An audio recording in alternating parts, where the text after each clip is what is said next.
इस मूवी का नाम है जॉय राइड, जिसकी शुरुआत होती है मेन कैरेक्टर लुइस को दिखाने से, जो अपनी बचपन की दोस्त जिसे वो पसंद भी करता है उसे फोन पर बात कर रहा था। लुइस छुट्टियां गुजारने अपने घर जा रहा है प्लेन के जरिए। उसकी दोस्त कहती है कि मैं चाहती हूँ रास्ते में तो मुझे भी पिक कर लो और हम साथ में चले, लेकिन ऐसा मुमकिन हो नहीं सकता था क्योंकि लुइस तो प्लेन से जा रहा था, पर वो इतना अच्छा मौका भी गवाना नहीं चाहता था। फौरन हामी भर देता है। हालांकि उसके पास गाड़ी भी नहीं, पर उसने प्लान बना लिया था कि क्या करना है। अगली सुबह ही वो पुरानी गाड़ी खरीद लेता है, फिर खुशी खुशी अपने सफर पर निकल गया। रास्ते में एक गैस स्टेशन पर उतरकर अपनी मॉम को कॉल करके बताता है कि मैं प्लेन से नहीं गाड़ी से आ रहा हूँ। लेकिन उसकी मॉम बजाय हैरान होने की ये कह देती है कि तुम्हारा भाई जिसे जेल हो गई थी आज उसकी रिहाई है, भाई होने का फर्ज है तुम उसे वहाँ से पिक कर लो। अब वो खुश तो नहीं था इस बात पर, लेकिन फिर भी पुलिस स्टेशन के लिए निकल जाता है। वो मेन रोड से साइड पर उतर गया था, जिस वजह से उसे फाइन हो जाता है क्योंकि एक तो वो गाड़ी स्पीड में चला रहा था, ऊपर से गाड़ी की एक लाइट भी खराब थी। खैर पुलिस स्टेशन पहुंचकर अपने भाई से मिलता है।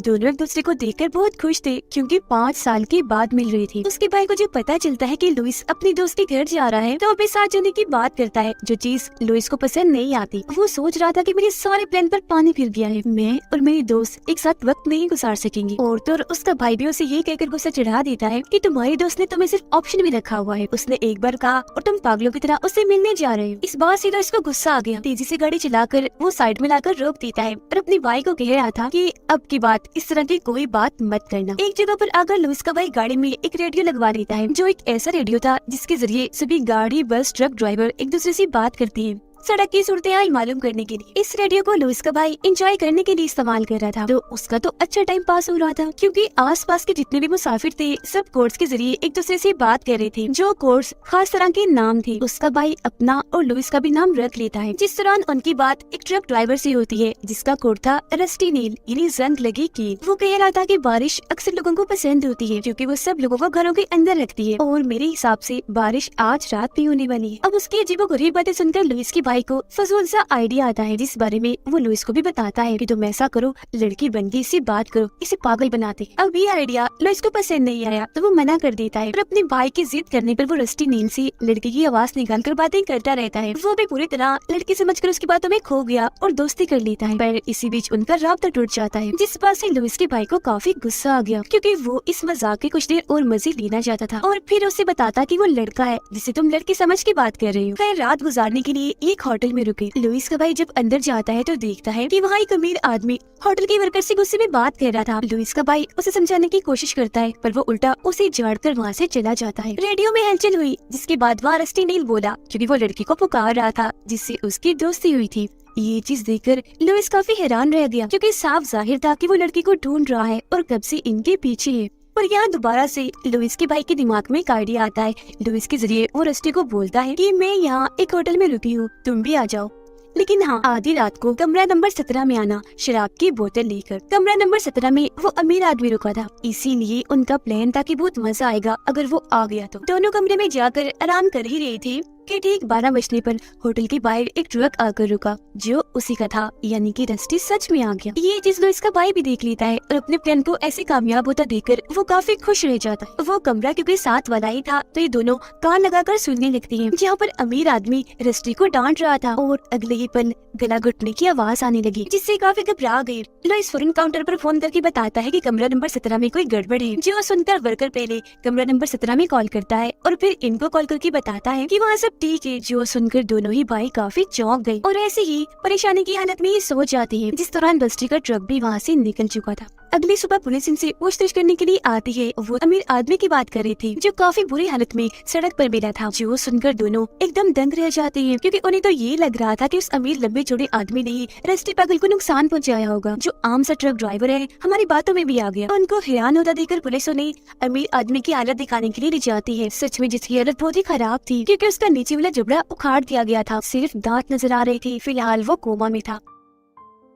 इनका मजाक इतना खतरनाक साबित हो गया, इन्हें कोई अंदाजा नहीं था, इसीलिए लुइस सारी बात पुलिस को बता देता है, जो सुनकर वो काफी गुस्सा करते हैं, ये कहते हुए कि इससे मुतल्लिक पहले बहुत सारे केसेस है हमारे पास, मुसीबत हम उस ट्रक ड्राइवर को पकड़ भी नहीं सकती क्योंकि कोई उसके बारे में कुछ जानता तक नहीं, ये भी नहीं जानते, इसलिए पुलिस इनको छोड़ देती है। यहाँ लुइस को तो अपनी गलती का एहसास था पर उसके भाई को जरा भी नहीं, और ये दोबारा अपने सफर पर निकल पड़ते हैं। रास्ते में लुइस जैसे रेडियो को छेड़ता है तो वो ये सुनकर काफी दंग रह गया कि रस्टी अभी भी लड़की को ढूंढ रहा है जिसका जिसका मतलब था कि इनका मजाक अब इनका बुरा सपना बन गया है जो खत्म ही नहीं हो रहा था। इस मामले को निपटाने के लिए उसका भाई अभी भी बातें घुमा रहा था कि भूल जाओ उसे, वो तुम्हें पसंद नहीं करती। पर लुइस एकदम से सच बोल देता है कि हमने सिर्फ मजाक किया था, कोई लड़की है ही नहीं। जिस बात से रस्टी का गुस्सा आया तो वो माफी मांगने का कहता है, लेकिन उसके भाई ने माफी ना मांगकर मामला और खराब कर दिया, उसे गालियां देकर बुरा भला कहकर। वो बोलता ही जा रहा था कि तभी रस्टी बस एक लाइन बोलकर उसकी बोलती बंद करवा देता है कि तुम्हें अपनी गाड़ी की लाइट ठीक करवा लेनी चाहिए। जो सुनकर दोनों की धड़कन ही रुक गई, क्योंकि वो समझ गई कि रस्टी हमारा पीछा कर रहा है और कब से हमारे पीछे है। घबराहट में ये तेजी से गाड़ी चलाने लगती है, लेकिन इनकी किस्मत पेट्रोल भी खत्म हो रहा था। अब तो लुइस का भाई भी काफी घबरा गया था क्योंकि गाड़ी गैस स्टेशन तक नहीं पहुंच पाएगी, लेकिन फिर भी दिमाग लगाकर उस सड़क खत्म होने पर गाड़ी मोड़ लेता है, जिससे ट्रक आगे निकल गया क्योंकि इतना बड़ा ट्रक जल्दी से नहीं मुड़ सकता। ये दोनों भी खुश हो गई क्योंकि फौरन ही गैस स्टेशन इन्हें मिल गया। अपने भाई को पेट्रोल भरने का कहकर लुइस पुलिस ऑफिसर को कॉल करने के लिए अंदर चला जाता है ताकि वो सारी सूरत हाल के बारे में बता सके। और इसी दौरान यहाँ एक बर्फ वाला ट्रक भी आकर रुक गया,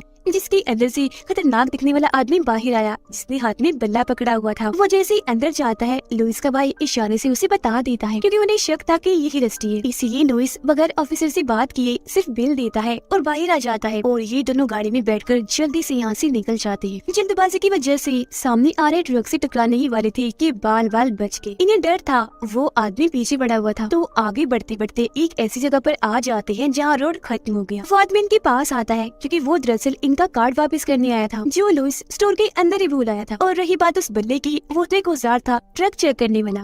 कार्ड देने के बाद जैसे आदमी वहाँ से जाता है इनकी जान में जान आती है, लेकिन अगले ही पल वहाँ हलचल हुई। ये जैसे मुड़कर देखते हैं तो वहाँ इनका बुरा सपना था, यानी रस्टी जो उस बर्फ वाले ट्रक में अपना ट्रक दे मारता है, फिर ट्रक को चीरते हुए इनकी तरफ ही बढ़ता आ रहा था। ये जल्दी से गाड़ी में बैठकर भागने लगते हैं, वो भी पागलों की तरह इनके पीछे पड़ जाता है। वो इन्हें कुचल ही देता कि एक बार फिर ये गाड़ी मोड़कर उसे चकमा दे देते हैं, लेकिन अब की बार गाड़ी एक पेड़ के सामने एक जगह पर आकर अटक जाती है। ये लोग बहुत कोशिश करते हैं वहाँ से निकालने की, पर नहीं निकाल पाए और तभी इनकी मौत रस्टी भी ट्रक लेकर आ गया जो इनकी गाड़ी को धीरे धीरे करके कुचलता जा रहा था। वो गाड़ी तबाह करके इन्हें मौत की घाट उतार ही देता कि उससे पहले फौरन रेडियो उठाकर लुइस का भाई उससे माफी मांग लेता है। अब नॉर्मल होकर रस्टी ऐसा करने की वजह पूछता है, जिस पर उसके भाई ने जवाब दिया मजाक, मजे करने के लिए किया था बस और कुछ नहीं। रस्टी बोलता है मैं भी तो सिर्फ मजाक ही कर रहा हूँ। खैर इतना बोलकर वो चुपचाप ट्रक पीछे करके यहाँ से चला जाता है, जिससे दोनों राहत की सांस लेते। अगली सुबह गाड़ी ठीक करवा के लो उसके दोस्त के घर जाने के लिए निकल जाते हैं।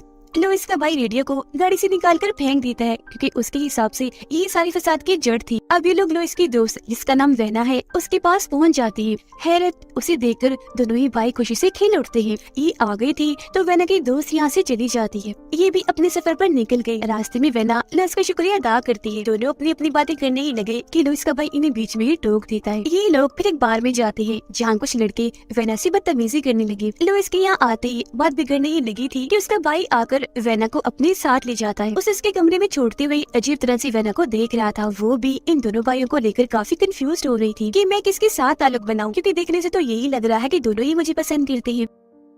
खैर तभी इधर लुइस आ जाता है तो उसके भाई को जाना पड़ता है। दोनों भाई अपने कमरे में आ गए। लुइस जैसे ही सोता है उसका भाई शराब की बोतलें लेकर दोबारा से वेना के कमरे में आ जाता है और ये दोनों मिलकर शराब पीने लगते हैं। उधर लुइस सो रहा था तो किसी का फोन आने लगता है। कॉल उठाने पर उसकी नींद एकदम से उड़ गई क्योंकि वहाँ रस्टी था जो कह रहा था कि तुम तो कह रही थी हमारे साथ कोई लड़की नहीं, तो फिर दूसरे कमरे में तुम्हारा भाई लड़की के साथ क्या कर रहा है, जिसका मतलब था कि अभी तक वो इनका पीछा ही कर रहा था। और अब उसे यकीन हो गया था कि जिस लड़की से मैं बात कर रहा था वो सच में है, क्योंकि वो वेना को ही लड़की समझ बैठा। ये बात सुनते ही लुइस जल्दी से वेना के कमरे में गया उन दोनों को अलर्ट करने के लिए। दोनों को साथ देकर इसके दिमाग में भी बहुत सारे सवाल थे, पर फिलहाल ये टाइम नहीं था। ये उन्हें जल्दी से गाड़ी में बैठाकर यहाँ से निकल जाता है। ये लोग आगे बढ़ते कीबोर्ड पर इन्हें रस्टी का मैसेज मिल जाता है जिसमें वो डिग्गी खोलकर चेक करने का कह रहा था। ये डरते हुए डिग्गी खोलते हैं पर वहाँ इन्हें रेडियो मिलता है जिसे लुइस के भाई ने फेंक दिया था, जिसका मतलब था कि इतनी देर से ये खुद को सिर्फ महफूज समझ रही थी पर असल में थी नहीं, क्योंकि हर पल वो इनके पीछे है। जो अब चाहता है कि लोग रेडियो के जरिए मुझसे बात करें, तो अब ये लोग उसकी बात मानकर रेडियो ठीक कर देती है और सारी बात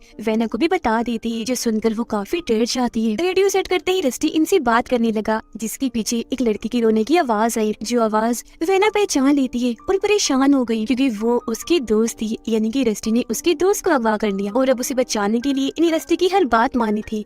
पुलिस को भी नहीं बता सकती थी। तो रस्टी के कहने पर दोनों भाई शर्ट्स उतार कर एक होटल में जाते हैं। ये दो लोग थे पर 12 बर्गर्स का ऑर्डर करती है, जिस बात से मैनेजर भड़ककर इन पर गुस्सा करने लगा और उनकी बेइज्जती होती देखकर सारे कस्टमर्स हंसने लगती है। ये चीज थी इन दोनों को सबक सिखाने के लिए कि जब खुद का मजाक बनता है तो कैसा लगता है। खैर वेना रस्टी से माफी मांगती है, जिस पर उसका कहना था कि सॉरी, काफी देर हो गई है, मैं अब बदला ले रहा हूँ उस मजाक का जो मेरे साथ किया गया था। अब वो इन्हें आगे का प्लान बताता है, जिसके मुताबिक शाम को ये एक खेत में पहुँच गई। रस्टी इनसे कहता है कि गाड़ी एक जगह रोककर 100 कदम चलकर आगे आओ। ये लोग ऐसे ही करते हैं और तभी रस्टी भी सामने से ट्रक लेकर आ जाता है, जो लगातार इनकी तरफ ही बढ़ रहा था। वो रुकने का नाम ही नहीं ले रहा था, इसीलिए इन लोगों को भी साइड में हटकर खेतों में जाकर भागना पड़ता है। वो पागल अभी भी नहीं रुका, ट्रक लेकर खेतों में ही घुस जाता है। ट्रक को वो वहीं भगाने लगता है, बड़ी लाइट ऑन करके। इनके बहुत ही पास था, बस कुछ ही देता, पर खुशकिस्मती से वहाँ नाला था, जिसमें लेट कर ये अपनी जान बचाते हैं और ट्रक आगे निकल जाता है। टाइम से किए बगैर वो दोबारा से भागने लगे, पर इस बार अलग अलग हो गई, जिस वजह से रस्टी भी ट्रक से उतर जाता है। और यहाँ हम पहली बार उसकी झलक देख पाते हैं, जो हरकतों के साथ साथ दिखने में भी खतरनाक लग रहा था। तीनों एक दूसरे को ढूंढ रही थी कि तभी रस्टी वेना को दबोच लेता है,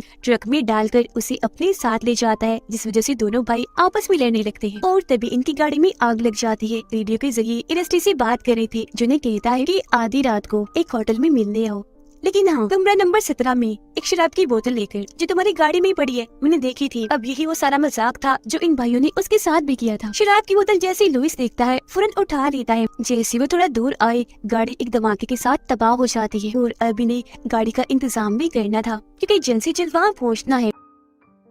भागकर एक जगह पर आती है जहाँ पर बहुत सारी गाड़ियाँ खड़ी हुई थी। एक ट्रक में ये बैठ तो गई, पर वो खराब था। जैसे तैसे उसे ठीक करके फौरन यहाँ से निकल जाती है। टाउन में भी पहुंच गए, पर रस्टी ने इन्हें होटल का नाम तो बताया ही नहीं था, इसीलिए ये हर एक होटल में जाकर कमरा नंबर 17 को चेक कर रही थी। उधर रस्टी भी अपने काम पर लग चुका था। टेप से उसने वेना का मुंह और हाथ बांधकर उसे कुर्सी पर बिठा दिया, उसके सामने गन कर दी, जिसके ट्रिगर को रस्सी के जरिए दरवाजे से बांध दिया, ताकि जैसे दरवाजा खुले ट्रिगर होने से वेना का सर ही उठ जाए। फिर 12 बजते ही रस्टी पुलिस को कॉल करके लाशों के बारे में बता देता है, जो थोड़ी देर तक वो यहाँ बिछाने वाला था। कुछ ही देर में वो दोनों भी यहाँ आ जाते हैं, जो आवाज सुनकर वेना की सांसें रुक गई। कमरा नंबर 17 का दरवाजा खुला था, तो ये फौरन अंदर आ जाते हैं, पर अंदर कोई भी नहीं था, इस वजह से इन्हें गुस्सा आ गया। तभी इधर फोन करके रस्टी इनका मजाक बनाता है, जो एक तरह का सुराग था, जिससे लुइस को पता चल जाता है कि वो साथ वाले कमरे में अपने भाई को चेक करने के लिए भेजता है और खुद रस्टी को बातों में उलझा लेता है। उसका भाई जब आगे बढ़ रहा था तो गलती से उसे आवाज हो जाती है, जो सुनकर रस्टी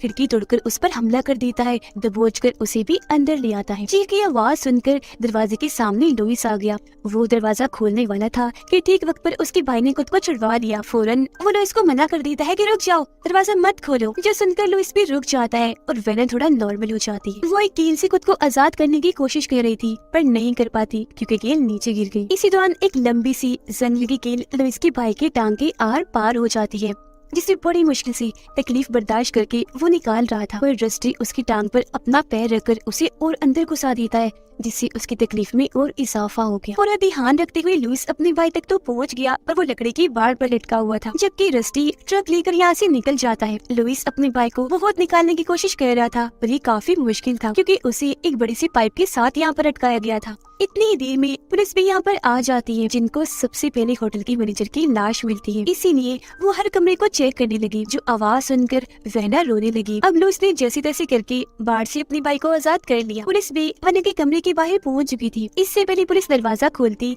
ठीक वक्त पर लुइस ने वहाँ आकर वेना को साइड में कर दिया, जिससे गन तो चली पर दोनों की जान बच गई। पुलिस लुई को एक कातिल समझकर उस पर गन तान देती है, जबकि बाहर उसका भाई अभी भी महफूज नहीं था, क्योंकि रस्टी ट्रक लेकर उसकी तरफ ही बढ़ता आ रहा था। वो चीख मार देता है, जो सुनकर फौरन लुइस बाहर आ जाता है और उसके पीछे पीछे पुलिस भी। दोनों के कहने पर पुलिस ट्रक पर अंधाधुंध गोलियां चलाने लगती है, जिस बीच लुइस अपने भाई को जल्दी से लेकर साइड में हो जाता है। दोनों भाई बच गए, क्योंकि ट्रक ने लकड़ी की बाढ़ को पूरा ही उड़ा दिया। ट्रक फिर दीवारों को चीरते हुए कमरे के अंदर आकर रुक जाता है। पुलिस के चेक करने पर ड्राइवर तो मर गया, पर वेना की दोस्त जिंदा सही सलामत थी। सब खत्म होने के बाद ये सुकून का सांस लेती, पर पुलिस ऑफिसर जब इन्हें ये बताते हैं कि ड्राइवर एक बर्फी कंपनी में काम करता है, तो दोनों भाई सोच में पड़ गए। और फिर तभी रेडियो में हलचल हुई। वहाँ रस्टी था, जो इनसे बातें करने लगता है। असल में वो मरा नहीं था, बल्कि जिंदा था, क्योंकि गाड़ी में वो खुद नहीं था। उसने जख्मी हालत में ड्राइवर सीट पर उस आदमी को बिठाया हुआ था, जो बर्फी कंपनी में काम करता था, जिससे ये लोग समझ जाते हैं कि अभी खतरा टला नहीं, बल्कि मौत बनकर जो बुरा सपना इनके सर पर था, वो अभी भी खत्म नहीं हुआ। वो तब तक इनका पीछा करता रहेगा जब तक उसका दिल चाहेगा। और इसी के साथ ही कहानी इधर ही खत्म हो जाती है।